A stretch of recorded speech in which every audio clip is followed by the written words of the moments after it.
show.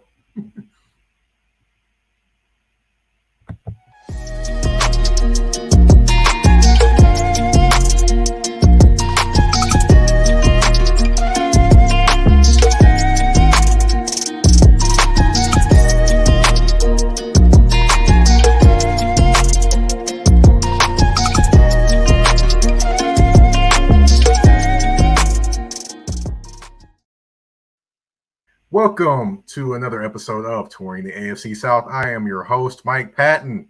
And on this episode, again, we're going to step outside the AFC South. We're going to talk about a team that actually is playing against all the AFC South teams. Yes, that would be the Atlanta Falcons.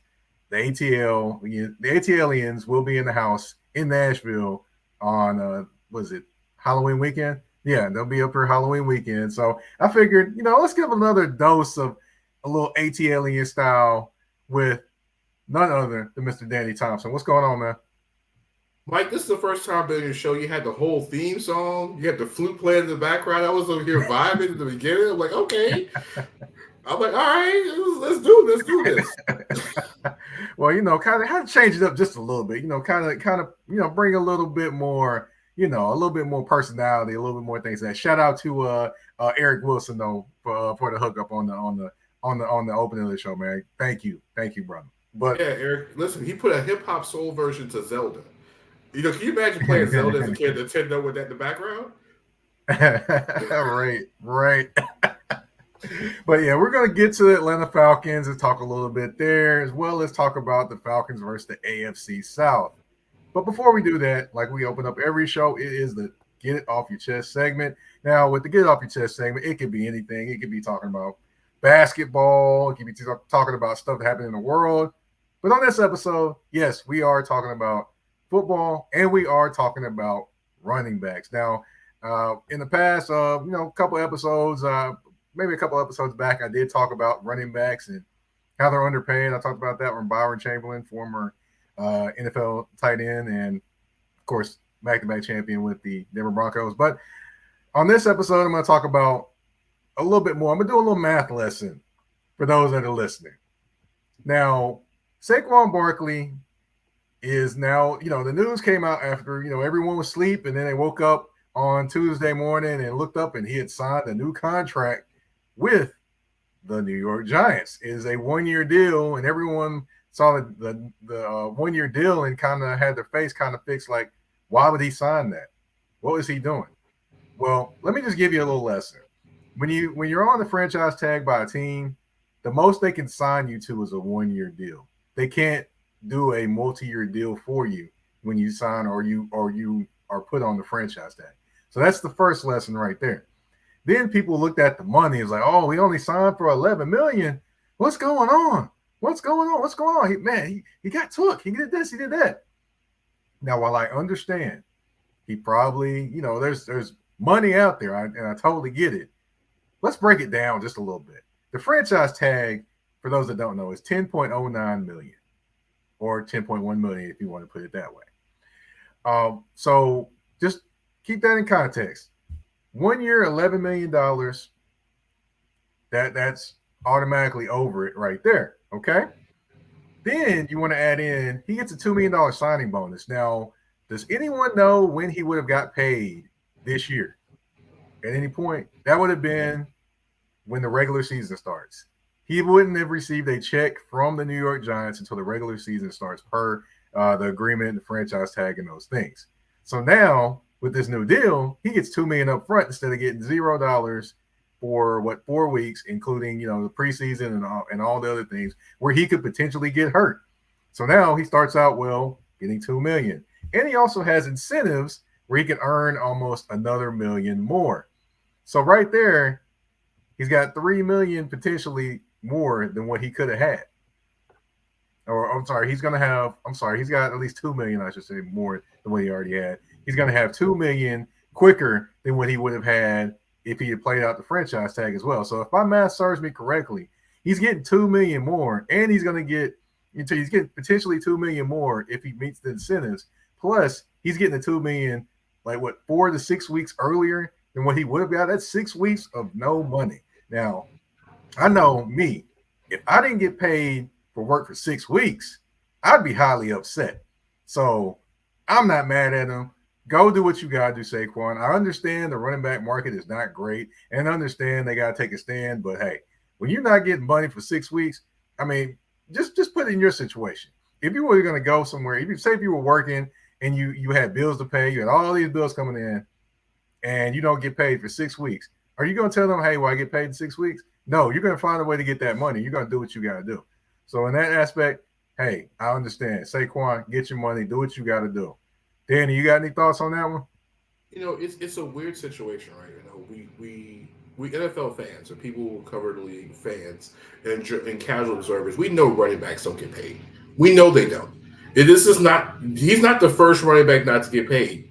Does anybody forget there's an all-pro running back that doesn't have a job right now? Dalvin Cook is still sitting out here waiting for a contract. He can take any offer, but he wants to be paid what he's worth.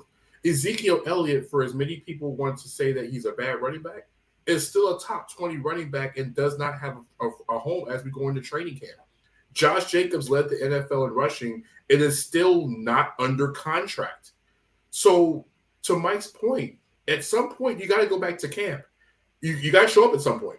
Because here's the thing. If you didn't sign the franchise tag and you wait, to Mike's point, you don't get paid. And you're going to sit there and you're going to wait and you're going to wait. And you know what happened? Le'Veon Bell did the same thing. And guess what? He still never got his money. On top of that, he lost a year in his prime and another year that he could have honestly had more leverage when it came to it. Yes, he did sign the franchise tag and they can franchise him over again. And we're going to start this whole process again next year. Guess what? He got paid this year. And at the end of the day, running backs, we all know, and that's one of the worst positions in the NFL because the shelf life is extremely short. It is. You get one contract. That's what you really get. You get your rookie deal, and then you get one contract after that. Very many not too many running backs get to that second contract. They're not quarterbacks. They're not wide receivers. We get it. They should get paid. But in the league that doesn't want to pay him, what are you going to do?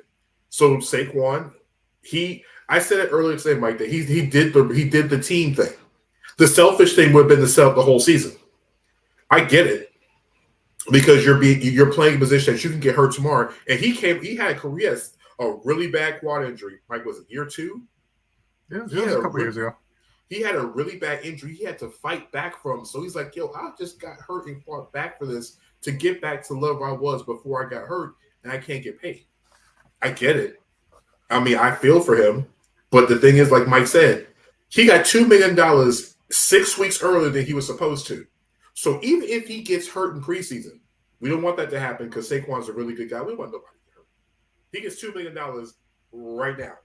Like that probably, if he's got the right bank, it probably hit his account by now. So, right. Listen, Giants fans should be happy. Hopefully, the Giants and Saquon can get this together. And truth be told, listen, the NFL is a business. No matter how we feel personally about things, it's a business. He made a business decision. He has a family to take care of. He has personal needs. He has personal goals. We don't know what his situation looks like. So I never clock a man's pockets for the decisions he make money-wise. He made a business decision to go back, and he made $2 extra million. So let's be happy he's on the field. Yeah, and now by all means, I'm not saying that running backs shouldn't be paid and they should just accept what anybody gives you. By all means, I'm not saying that. What I am saying is that in this situation, it was almost a no-win situation in some aspects. But he made somewhat a win out of it. Unfortunately, these are the position that running backs are in. Unfortunately, the first year of franchise tag. This ain't the second one, so he's got to get tagged another 2 more times. This, so the NFL. Here's what the thing, Mike. Here's what the players need to argue in the next CBA: get rid of the franchise tag. That's what it really comes down. That's what it comes down to. What? I hear you there. But I don't think they'll ever get rid of it. But I think what they need to do is not a repeat 2 years. No, they don't need to do that. Yeah, that's baseball type stuff. It's baseball type stuff. It's arbitration. It's almost like football's version of arbitration, basically. And then also what I would mention too is you remember Chris Culliver played for the Baltimore Ravens. You remember how many times he got franchised and he never got paid? Never. Nope. So I mean And I'm surprised the NFL might, before I know we go talk Titans and Falcons and everything else, but I'm just surprised in the CBA negotiations over the last couple of them that the players have not made it a hard standpoint to cut this franchise tag down to at least one season. Like the 2-year franchise tag is taking away so much from players. It keeps the owners in so much control of players. It takes away their freedom.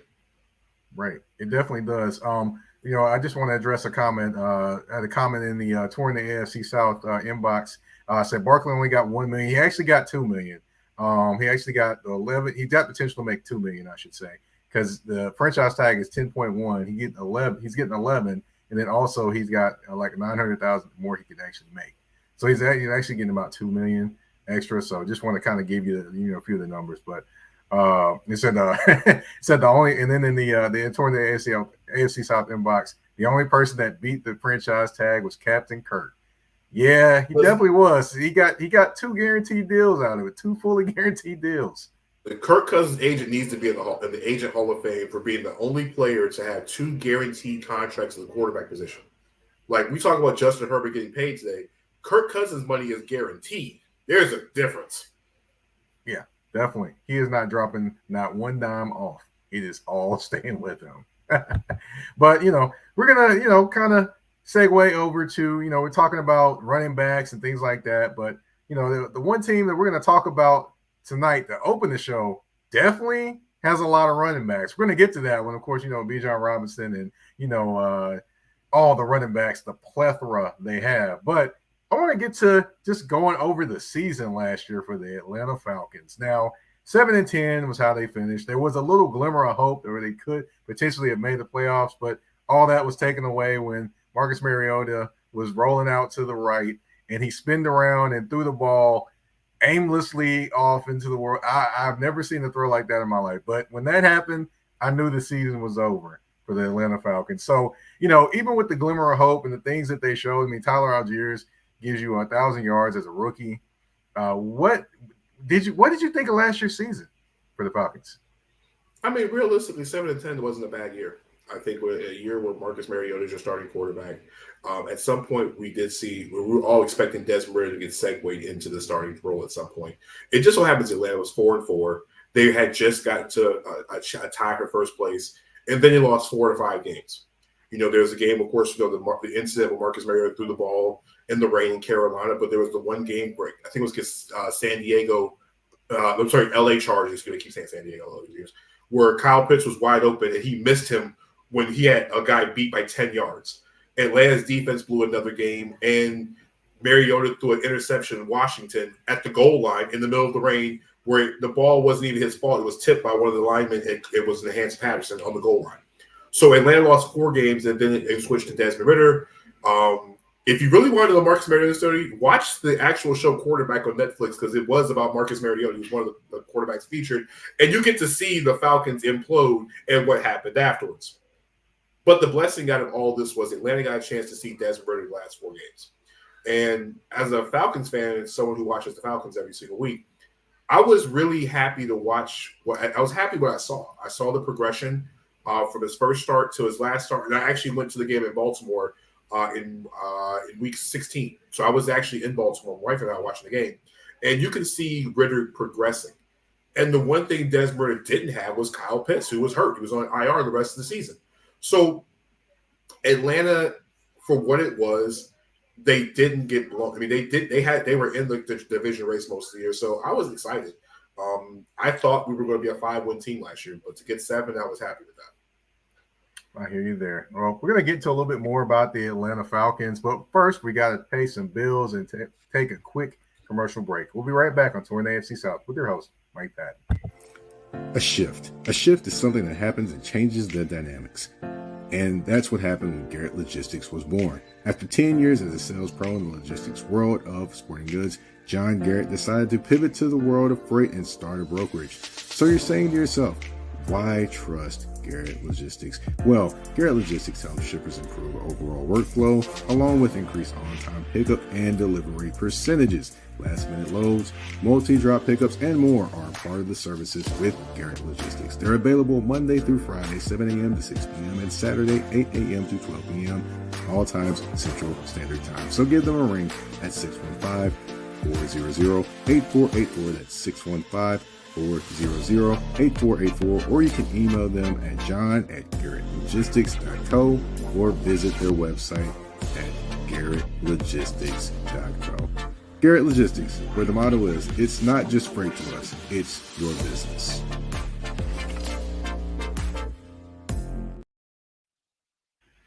All right, and we are back. And of course, before the commercial break, we were talking about the Atlanta Falcons. We were talking about the season last year, but there's always some concerns, especially going into the next season. What were some of your concerns with the Atlanta Falcons going into the offseason, Danny? It's the same concern every Falcon fans had since Deion Sanders and company left. Where's the defense? The last time the Falcons had a top 10 defense was back the year where Byron Chamberlain's guys beat the Falcons in the Super Bowl. It's been the Falcons defense has been an issue for at least 15 years. It's never been consistent. They don't rush the passer very well, which forces teams to beat them through the air.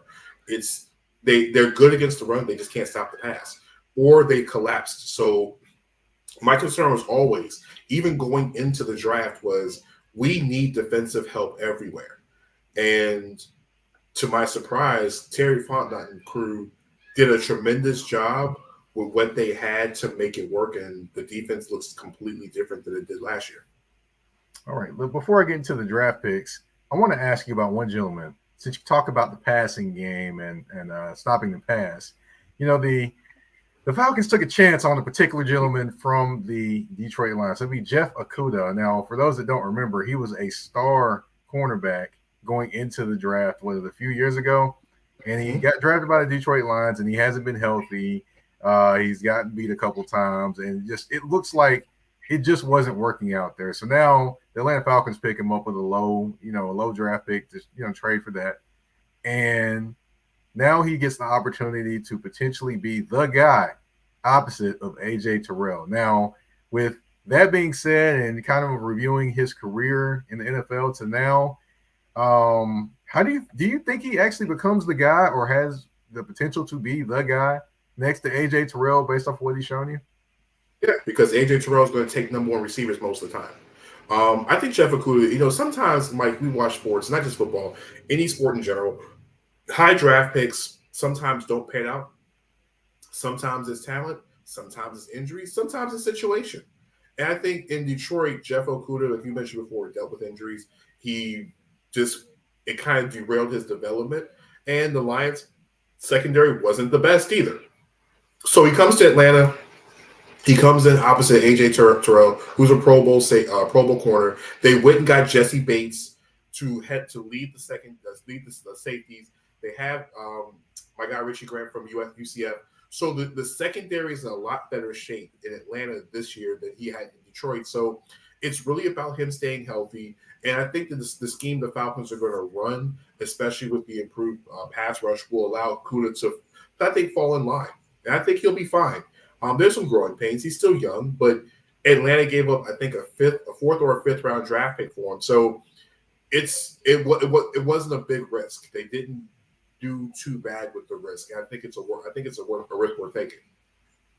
Well, it's definitely going to be interesting because Jeff Okudah came in as the all-world guy. He's been around the world, but not all world yet. So we'll see what happens when he touches down the A and gets things started. Of course, training camp get cranked up. We'll see what happens. But let's talk about the draft. There was a particular gentleman that got drafted. That would be Mr. Bijan Robinson. Now, last week I had Dolowite from 101 to Beat Nashville, by the way. If you aren't listening to 101 to Beat Nashville, in Nashville, hey, it's the best radio station here. But anyway, he talked about how they picked him like they had every other position taken care of. So I'm going to ask you, as a Falcons fan, what were your thoughts when they made that selection of Bijan Robinson? Listen, you have a young quarterback. And the one thing that you want a young quarterback to do, unless he is Joe Burrow, or he is coming in the league just throwing the football. We saw this with Desmond Ritter. We had 4 games of it. Desmond Ritter is not a guy that you want out there throwing 50 times a game.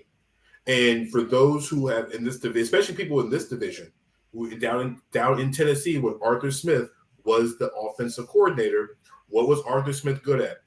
Running the football and making sure that Ryan Tannehill didn't make mistakes. That was the job. Desmond Ritter, what he did at Cincinnati very well, he didn't turn the ball over. He made the right throws and didn't turn the ball over. Guess what? Bijan Robinson allows you not to do that. Bijan Robinson, we also mentioned Tyler Algier have almost 1,000 yards last season. For Daryl Patterson, who was a Pro Bowl 2 years ago, that can do a little bit of everything. Now you got 3 running backs in a system that Arthur Smith loves. He loves running the football. They returned their 2 best offensive linemen they found in the offseason, Chris Lister and McGarry on the offensive line. They bring them back. And then they add Jonnu Smith. So basically, you're playing the 2 tight ends with Kyle Pitts. They're going to run the football. So guess what?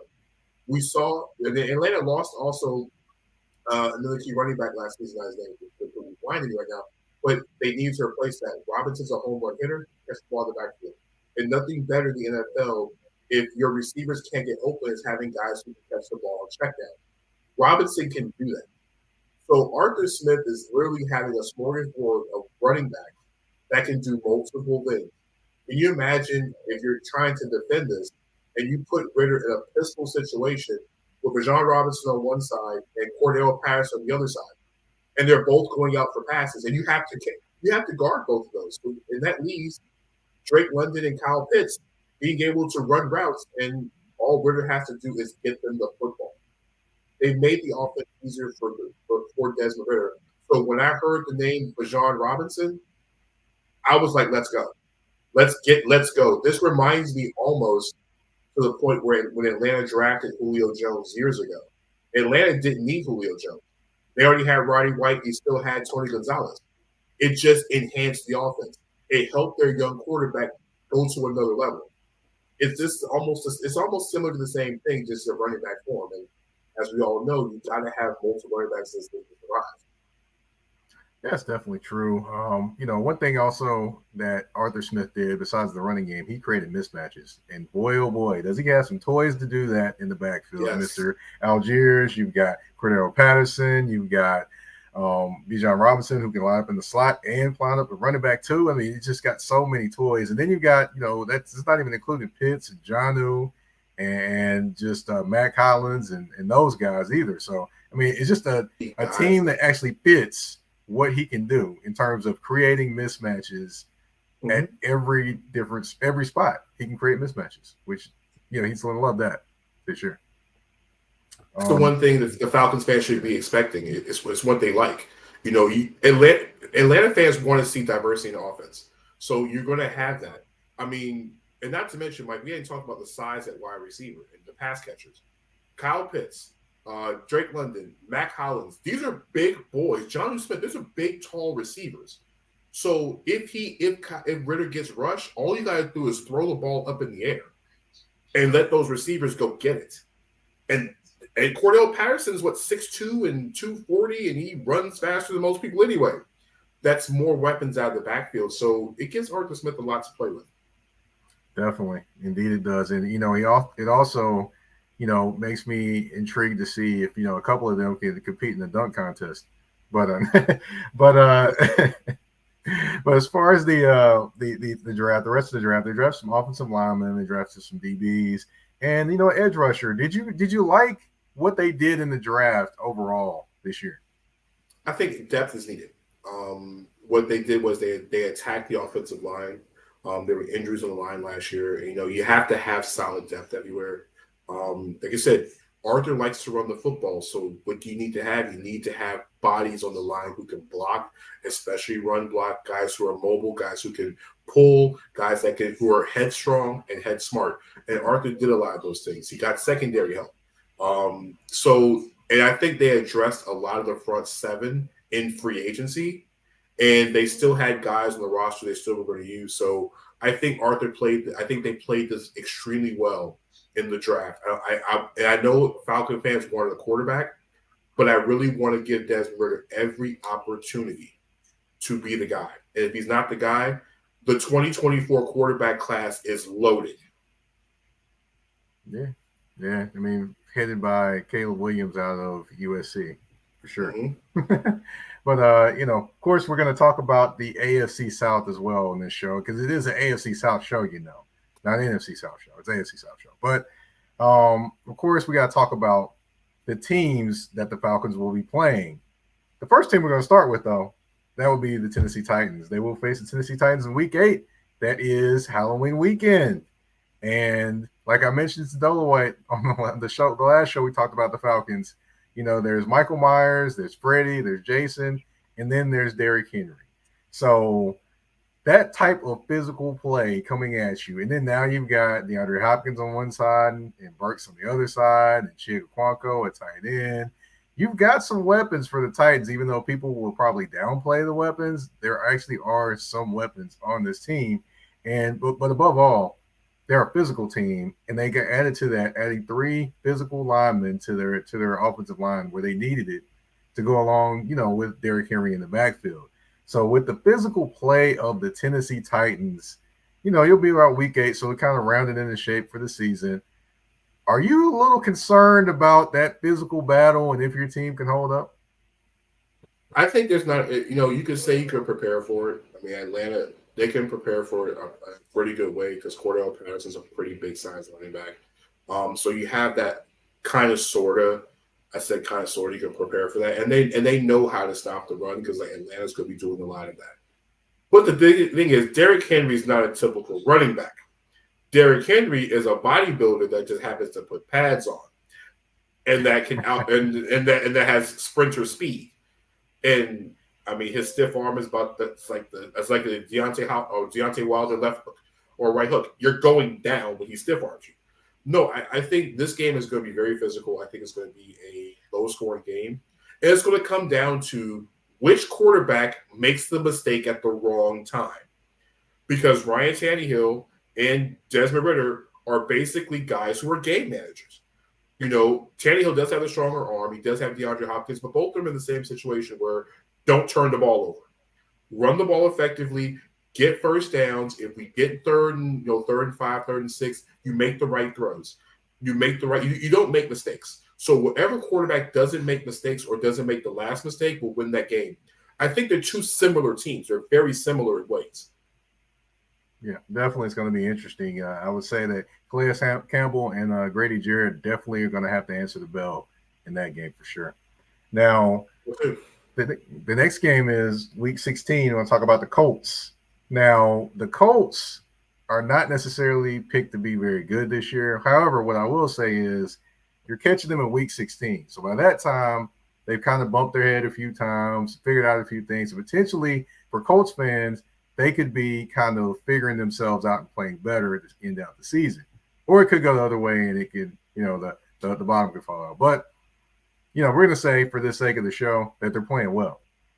So is it going to be interesting for you if you kind of catch Anthony Richardson, getting a flow, getting a feel for the NFL a little bit better? Does that kind of unnerve you just a little bit, that physical walking box of talent out there? So the thing with this is even though Anthony Richardson's a young rookie of this league and people talk about what happens at Florida, he wasn't this, he wasn't that, he wasn't this accurate. But so much of Anthony Richardson reminds me of Cam Newton, a guy that Atlanta has faced for years and at times who's tortured the Falcons over the years. So the big physical running quarterbacks always prevent parts of the problem. It's just, can he learn how to be accurate and he can find receivers? If he can find Michael Pittman, if he can find Alec Pierce, can Jonathan Taylor stay healthy? Atlanta's going to have to rush the passer because the Colts can block. The offensive line for the Colts is one of the best in the league. Quentin Nelson is over there. They can block very well. They have good offensive line. So in this game where Anthony Richardson can take off at any point in time, it's going to be guys like Troy Anderson and Ellis that's going to have to spy Richardson. They're going to have to be able to use. I think Anderson has the best speed from sideline to sideline for the Falcons, maybe Mykal Walker. you're going to have to find guys that's going to be able to have to shadow him a whole game and force him to be a passer.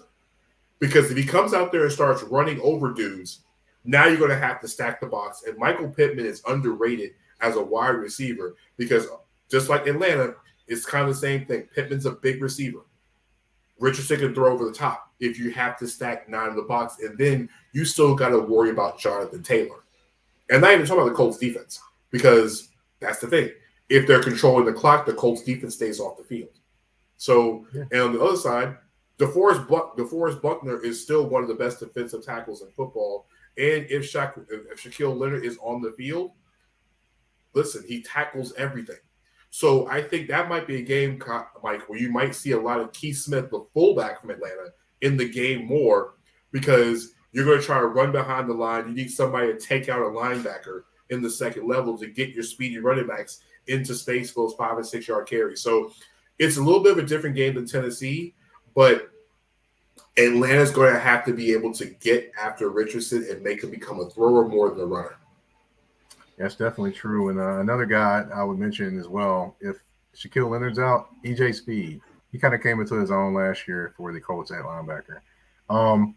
Now, one game that I know Atlanta fans are interested in for a few reasons is the Week 4 game when the Jacksonville Jaguars come to town. Now, that will be a homecoming for Mr. Calvin Ridley. Now, Calvin Ridley did get traded from the Falcons to the Jaguars, had to sit out, of course, with the gambling suspension, but he's back.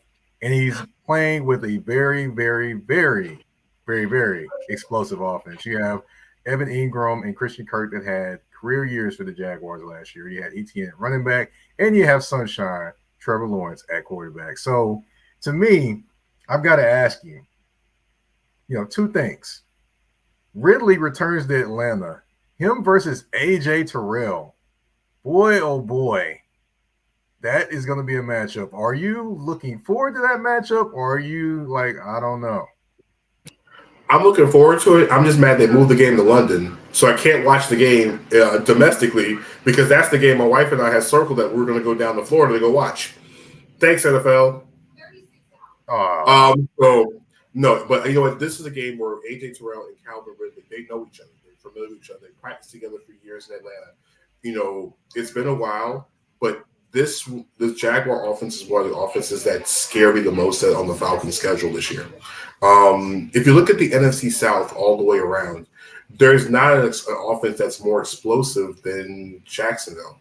You're playing them in Week 4, so you don't have a chance to even see, to get yourself in the rhythm. If Trevor Lawrence is on, you mentioned the fact of Calvin Ridley. You mentioned Christian Kirk. You mentioned Evan Ingram. Travis Etienne, they have guys out there that can make plays. The real thing in this game for Atlanta is, can you take advantage of the Jacksonville secondary? Can you wear down their front seven to be able to make plays over the top? Because remember, they're playing this game in a soccer stadium. So number one, this is not a game where you're playing at home on turf. And Jacksonville is not used to the surface either, because they're playing overseas. It's not their home field. And with London, we don't know if it's going to rain either, so that can also take into effect. If the game is a rainy game, the Falcons have a really good chance of winning as long as they stay on their feet and run the ball down their throats. That's really the big thing. Atlanta doesn't want to get in a shootout with Jacksonville. You don't want to do that. There's too many weapons for you to do that. And I know as much as Atlanta's secondary is improved, Calvin Ridley has a chip on his shoulder. He wears 0. He ain't going to play like a 0 in this game. And as much as I love A.J. Terrell, he ain't holding the 0 catches.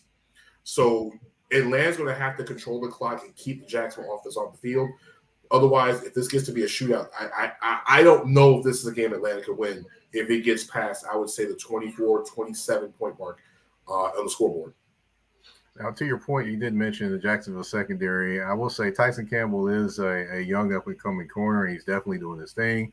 But on the opposite side of him, it's whoever's guest is going to be over there to play that. So, but I will say this, though, also, secondary, Cisco at safety for the Jacksonville Jaguars, he is talented as well. But, it's just that opposite corner, that matchup could be what I mean, that could be a good matchup for them. It could be a good matchup for the Falcons.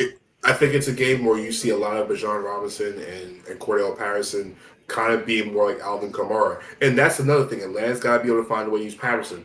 I just worry that Josh Allen's going to come off that edge, and he's going to basically bury off the edge. Josh Allen is so good. He's so underrated as a pass rusher. He's really good though. I hear you there.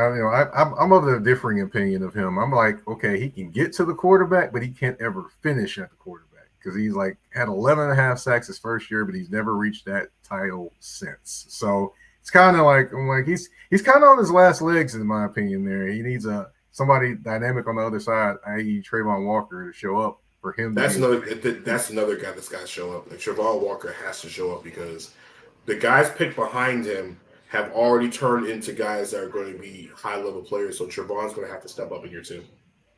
Definitely. And last thing we're going to talk about, that will be the Texans. That will be Week 5. You play them Week 5, I believe. Wow.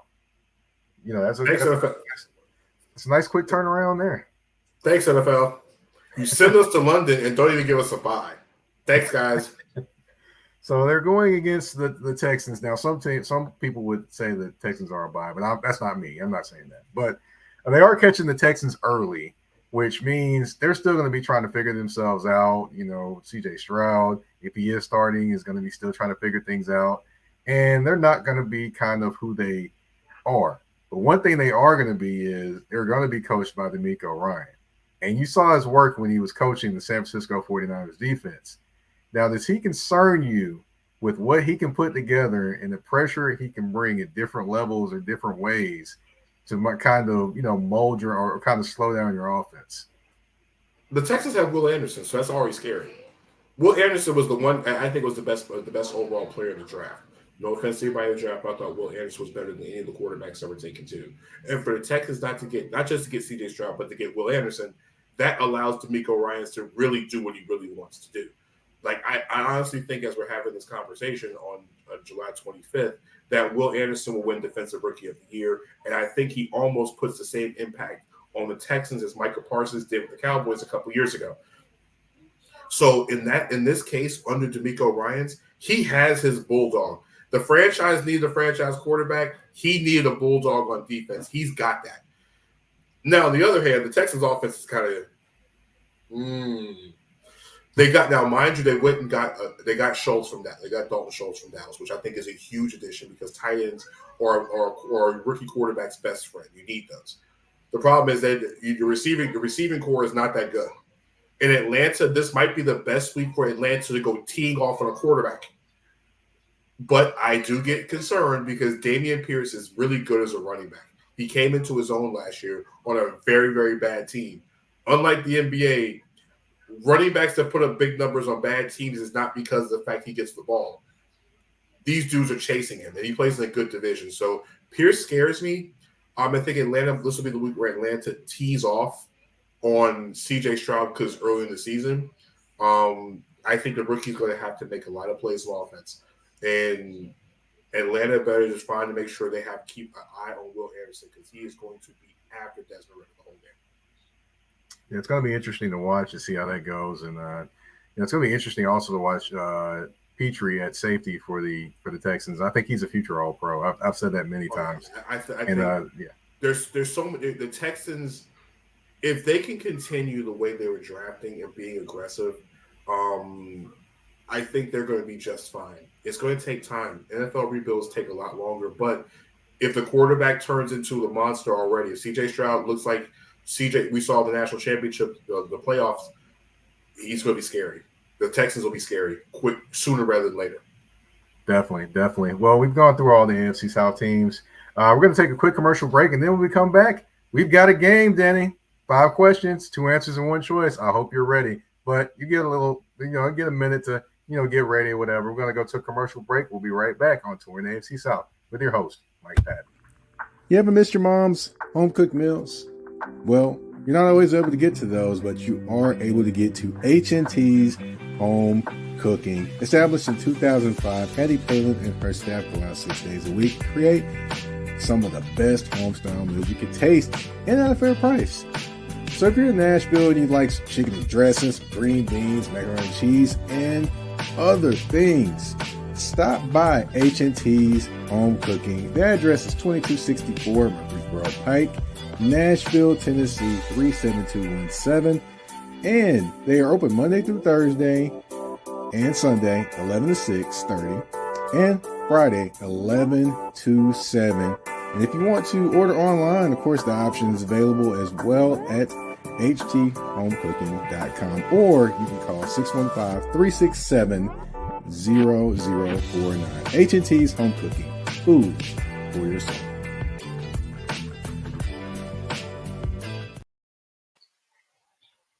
All right, and we are back. And like I said before the break, we have a game. It's 5 questions, 2 answers, 1 choice. It can be sports, music, basketball, whatever. Are you ready, Danny?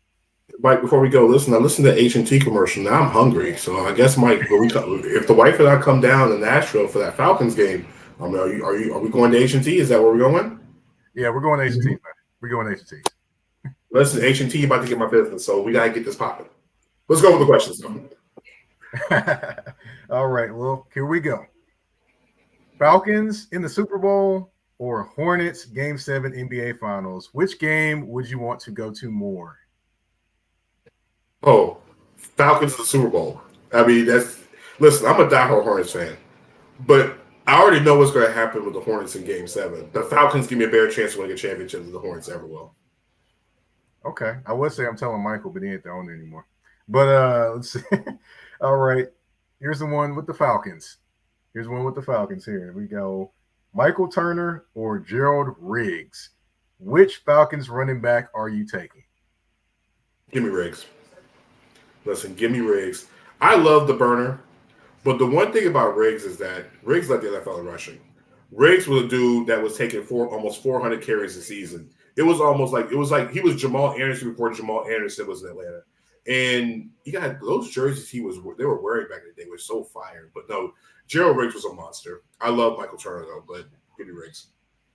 I actually think Gerald Riggs is still the all-time leading rusher there in Falcons history. Yeah, I mean, it would have been Jamal Anderson, but you got to think Anderson tore his ACL right after the Monday Night game, right after the big season, and he was never the same. And Atlanta, I mean, I think Warrick Dunn might be close, if anybody.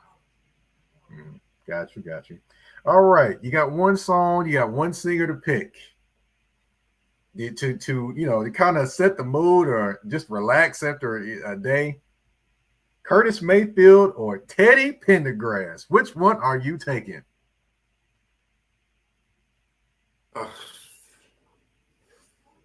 Man, give me Teddy P. It's the bass, it's the baritone of his voice. It's just that it's the command. It's like he's like the quarterback that you always wanted. He has command. He has the command with the voice, so he controls the offense. He makes the plays. He knows how to set the tempo.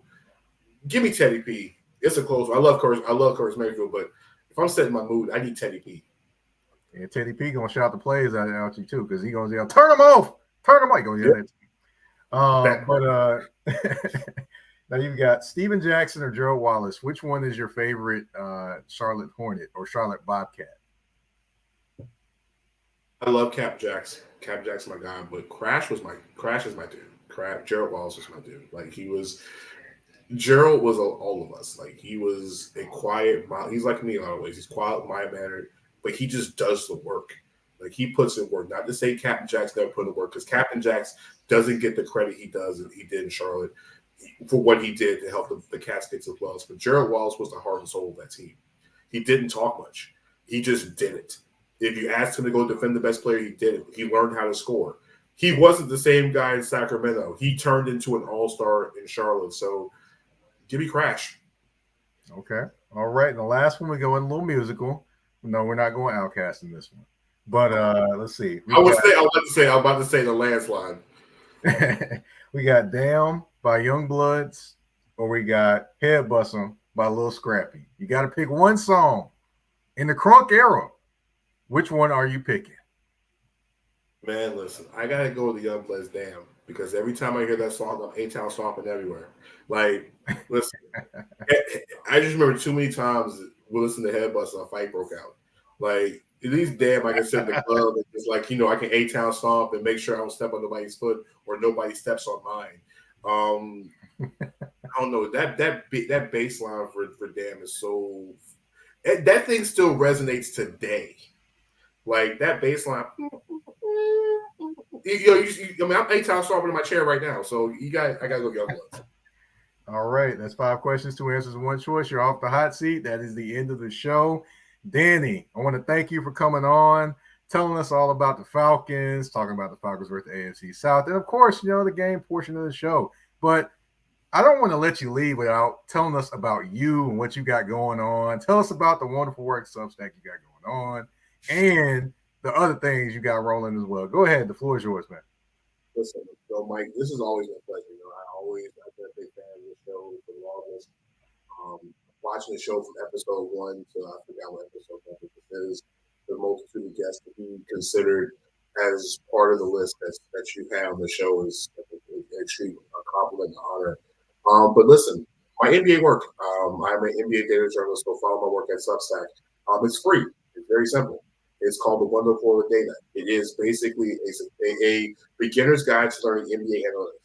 I know people hate data, people hate numbers. NFL is coming to the NFL, by the way, so don't worry. But for those who don't really know what data works or just hear the basic terms or understanding, this is the place to go. I talk about different things about data, telling you things that you might not know and how it relates to real world NBA situations. I've talked about everything from the four factors down to shooting percentages, down to scoring percentages, points per possession. What does that all mean? Why do people do this? Why is stats like this? So I still have more articles coming. I just finished my metric, which is called the B operating, and yes, it is named after Dejan Ajap and K.I. Basedown of the San Antonio Spurs. It's also known as defensive importance, optimization, and performance metric, which basically tells you take down 13 different of the most important statistical parts of data, create one data profile, and rank all 490 players in that. So I'm releasing different stuff throughout the summer, working on different data projects. And also, you can check out the rest of more for the 3pointconversion.com. Big shout out to those guys and girls over there. And, you might catch me on a podcast every now and then. Big shout outs to Mike and the tour AFC South. I gotta get my cups ordered. I need that Jaguar cup in my house, though, on a serious thing. It's a pleasure as always. Yeah, well, if you don't know what he's talking about, I do have a merchandise store now, Touring the AFC South. It's on Teespring. Go to Teespring and type in Touring the AFC South. You'll find all the merch there in Jaguars colors. You've got Titans colors. You've got Texans. You've got Colts. Also, I do have black and white logos. I do have black and red logos as well. So, hey, I kind of mix it up just a little bit. Who knows? You may see some more things get added to the repertoire as well as it goes along. So, just want to also, Danny, tell them where they can find you on social media.